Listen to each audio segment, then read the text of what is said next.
But वो question ही नहीं था।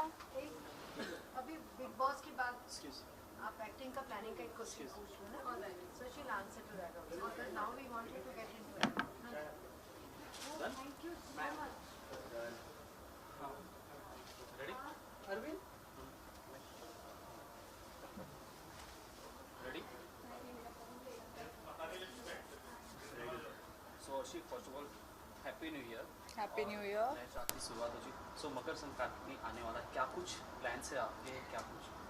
मकर संक्रांति मेरे लिए, मैंने जैसा अभी इंटरव्यू में बोला है कि मैं थोड़ी कंफ्यूज रहती थी बचपन में कि मकर संक्रांति और शब बारात सेम है। तो मैं सोचती थी जो हिंदू रिलीजन है वो लड्डू बनाते हैं और जो मुस्लिम है वो मिठाई या फिर हलवे बनाते हैं। तो अभी मुझे पता तो चलता है कि नहीं नहीं नहीं नहीं, ये सब अलग है। और इस पर पतंग उड़ाई जाती है और बड़े अच्छे तरीके से मनाया जाता है इन हिंदू रिलीजन में। इवन इन मुस्लिम ऑल्सो बहुत सेलिब्रेट करते हैं, मैं भी सेलिब्रेट करती हूँ। तो देखेंगे, मनाएंगे। सो क्या कुछ प्लान्स होते हैं, कुछ खाने में पीने, मतलब क्या कुछ होता है plan उसके बारे में? मैं ज़्यादा फूडी नहीं हूँ, लेकिन जब दिल चाहता है तो बहुत खाना खाती हूँ। कभी कभार मतलब मंथ में एक दो बार अच्छे से खाना खा लेती हूँ। उस बार मैं सोचती नहीं हूँ कि कितना खा लिया, क्या कर लिया, क्योंकि वो मैं नेक्स्ट डे कवर अप कर लेती हूँ। तो देखेंगे, अच्छा ही खाना, लड्डू तो ज़रूर खाऊंगी मैं। कोई फेस्टिवल या कोई त्यौहार आता है तो आपके लिए कितने मायने रखता है, आप कितना उसे एंजॉय करती हैं आप? मैं बहुत एंजॉय करती हूँ, वो किसी भी रिलीजन का हो, मुझे बड़ा मज़ा आता है। चाहे दिवाली हो, होली हो, और ईद तो मेरा फेवरेट है। तो मैं बहुत अच्छे से एंजॉय करती हूँ। सो अगर बात की जाए बिग बॉस की, बिग बॉस में दीपिका जीत कर रही है, तो आप कितनी सेटिस्फाई हैं इस डिसीजन से?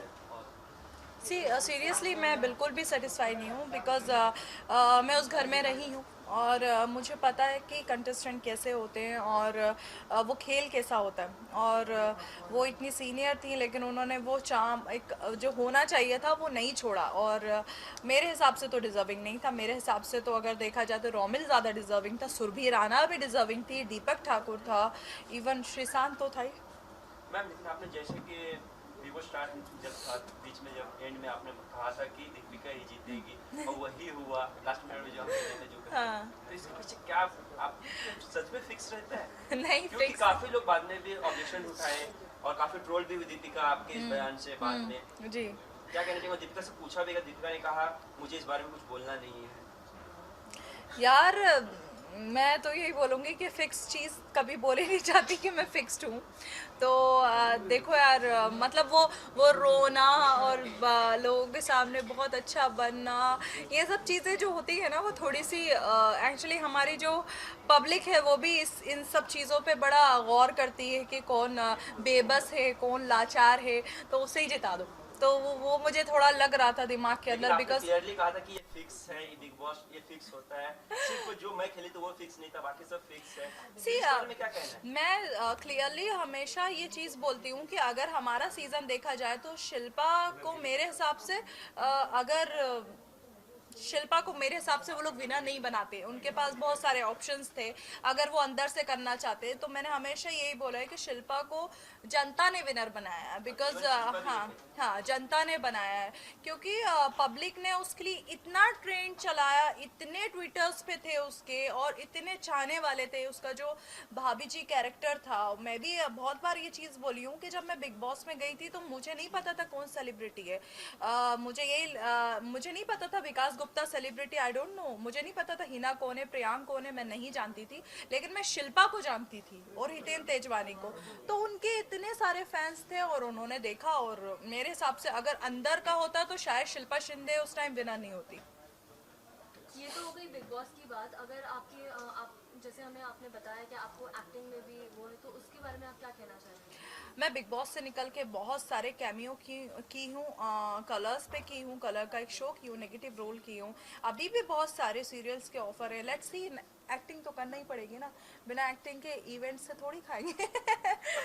मैं खतरों खिलाड़ी की बात करें तो फिर आपने जो बयान दिया था कि विकास गुप्ता की वजह से आप नहीं जा पाए, कितना, लेकिन विकास गुप्ता ने इसे नकारा है, इसमें क्या कहना है आपका?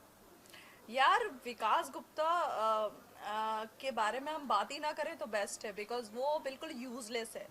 उसके बारे में बात करना मतलब अपना दिमाग ख़राब करना, क्योंकि आप उसके बारे में कुछ भी बोलेंगे वो तो बोलेगा नहीं नहीं मैंने तो ऐसा नहीं किया, वो अच्छी चीज़ों में पॉजिटिव एनर्जी क्यों नहीं डालती हैं, वो पॉजिटिव चीज़ों में क्यों नहीं डालती हैं, आपने मुझसे ये क्यों नहीं पूछा कि उन्हें अवार्ड कितने मिले, ऐसे से बात करने लगेगा।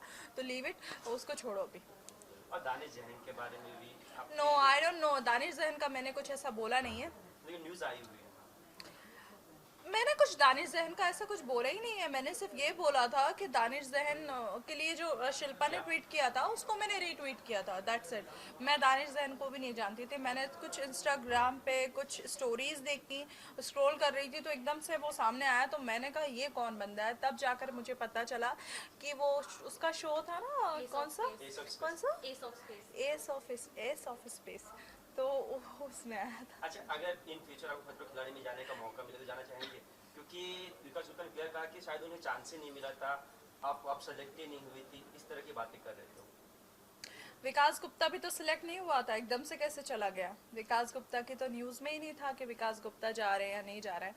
खैर सी, एक ही शो थोड़ी है खतरों के खिलाड़ी या फिर बिग बॉस, बहुत सारे शोज़ हैं, बहुत सारे प्रोड्यूसर्स हैं, बहुत सारे चैनल्स हैं, बहुत सारे डायरेक्टर्स हैं, और ऊपर वाले ने अगर आपकी किस्मत में काम लिखा है तो ज़रूरी नहीं है कि आप कलर्स पे ही काम करेंगे। बहुत सारे चैनल्स हैं काम देने के लिए। आपके अपकमिंग प्रोजेक्ट्स के बारे में कुछ बताइए। मेरे अभी मैंने अभी नेगेटिव रोल कंप्लीट किया सावित्री देवी का। अभी मेरे पास 3-4 सीरियल्स के हैं, अच्छे बड़े बड़े सीरियल्स हैं। Let's see, but I want to go in movies, क्योंकि उसमें थोड़े दिन का शूट रहता है, उसके बाद प्रमोशन करो, आराम से बैठो। सीरियल में 12-12 घंटे लगातार लगे रहना पड़ता है। और कहीं ना कहीं बॉलीवुड में सॉफ्ट टारगेट कर रहे हैं एक्टर्स को, इसका क्या कहना है? जैसे नसरुद्दीन शाह का जो विवाद हुआ है रिसेंटली, इस पर आपका क्या ओपिनियन है? उनके स्टेटमेंट से कितना आप इत्तेफाक करते हैं? देखिए, मैं हमेशा से यही चीज़ बोली हूँ कि एज ए मुस्लिम मतलब अगर कोई ऐसी बात बोलता है तो बड़ी गलत है, बिकॉज हमारे अब्बा जान तो हमेशा यही बोलते हैं कि इंडिया में हम लोग ज़्यादा सेफ हैं as compared to other countries, because मैंने तो बचपन से हमेशा यही देखा है कि हमारे साथ तो कभी ऐसा नहीं हुआ कि मुस्लिम है इंडिया में रह रहा है, ऐसा नहीं है। हमें वही चीज़ मिली है जो एक हिंदू को मिली हो, चाहे एक क्रिश्चियन को मिली हो।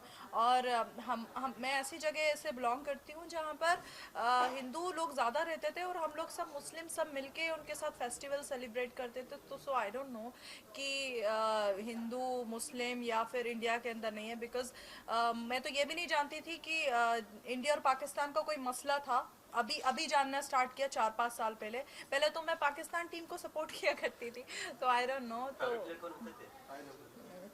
फेवरेट प्लेयर मेरा भूल गई मैं तो मेरे हिसाब से मैं तो सेफ हूँ।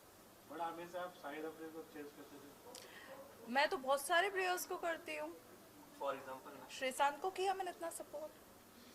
सो लास्टली क्या कुछ कहना चाहते हैं अपने फैंस को? कुछ पूछना एक इसके अलावा मैम, और जो रिसेंटली एक मूवी आई है अभी एक्सीडेंटल प्राइम मिनिस्टर, काफ़ी विवादों में वो फिल्म भी, इसके लिए क्या कहना है आपको कि इन सब चीज़ें, जैसे सेंसर बोर्ड क्लियर हो चुका है तो फिर पॉलिटिकल प्रेशर आ रहा है, और सेम दूसरी तरफ बाला साहब ठाकरे की एक फिल्म है, वो बोलते हैं हम सेंसर में डालेंगे नहीं, डायरेक्ट रिलीज करेंगे, तो इन दोनों फिल्मों के लिए क्या ओपिनियन आपके में? मुझे नहीं पता कौन सी movie accidental prime minister, I don't know. Anupam Kher की फिल्म है ये मैम, मनमोहन सिंह के ऊपर से मैं तो फिलहाल इन सब चीज़ों, ये जब चीज़ ही नहीं पता तो उसके ऊपर कमेंट करने का कोई फ़ायदा नहीं है, बिकॉज अगर उसके बारे में थोड़ा सा भी मुझे जड़ पता होती कि हाँ ऐसा है तो फिर मैं जवाब दे सकती थी। अच्छा, इसके अलावा अगर मकर संक्रांति आपको मनाना हो तो किस सेलिब्रिटी के साथ मनाना चाहेंगे आप? सलमान के साथ, और किसके साथ? वही सबसे बेस्ट है हमारे लिए। चैलेंज भी किया हुआ है थोड़ा, ऑब्वियसली सलमान के साथ पतंग उड़ाना तो मतलब मज़ा आ जाएगा, मतलब पतंग को भी मज़ा आएगा कि हमारी डोरी कौन पकड़ा हुआ है। थैंक यू सो मच मेरी अवाम को जो मुझे इतना ज़्यादा सपोर्ट करती है, इतना ज़्यादा प्यार करती है, और मैं ऐसे ही आप लोगों को एंटरटेन करती रहूँगी। Thank you. अच्छा, थोड़ा पतंग का शौक एक मिनट, माइक हटा लो ना जी।